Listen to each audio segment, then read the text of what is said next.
આજે રોજ થરાદ એસડીએમ અને ચીફ ઓફિસરને આયોજનપત્ર આપવામાં આવે છે ખુલ્લી ગટરને લઈ. વોર્ડ નંબર 3 અને વોર્ડ નંબર 2માં છેલ્લા 6 મહિનાથી ગટરનો પ્રશ્ન છે. ત્યાં જનતા હાઈસ્કૂલ અને નાણાદેવી પ્રાથમિક શાળા, નાણાદેવી માતાનું મંદિર, મસ્જિદ અને 10થી વધુ ધાર્મિક સ્થળો આવેલ છે. ત્યાં સ્થાનિક લોકોને રહેવામાં પણ બહુ તકલીફ પડી રહી છે ખુલ્લી ગટરને લઈ. અને આજે એસડીએમ અને ચીફ ઓફિસરને રજૂઆત કરવામાં આવી છે કે જેમ બને તેમ આનો જલ્દી નિકાલ લાવો. નિકાલ નહીં આવે તો અમારે ઉચ્ચ લેવલે પણ રજૂઆત કરવી પડે, તો રજૂઆત કરવા માટે અમે તૈયાર છીએ. થરાદ નગરપાલિકાને વારંવાર રજૂઆત કરવા લેખિતમાં મૌખિકમાં, પણ અમારી ગટરનું કોઈ ધ્યાને લેતું નથી.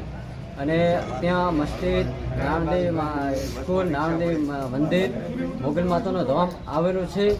અને કેટલા સમયથી અમારો આ પ્રશ્નનો કોઈ નિકાલ આવી રહ્યો નથી અને ગંદકી ફેલાઈ રહી છે. અને નગરપાલિકાને જો રજૂઆત કરવા જાઓ તો અમને ખોટી રીતે નોટિસો ફટકારે છે કે તમારો આ દબાણ છે, આમ છે. અને ત્યાં ઓપન ગટરો એટલી આવેલી છે તો અમારે તમામ ગંદકી અમારી ઘર પાસે આવેલી છે. અને અત્યારે અમે થરાદ એસડીએમ સાહેબશ્રીને અને ચીફ ઓફિસર સાહેબને આવેદનપત્ર આવેલું છે. અને એસડીએમ સાહેબે મને આશ્વાસન આપ્યું છે કે તમારું તાત્કાલિક કામ થઈ જશે.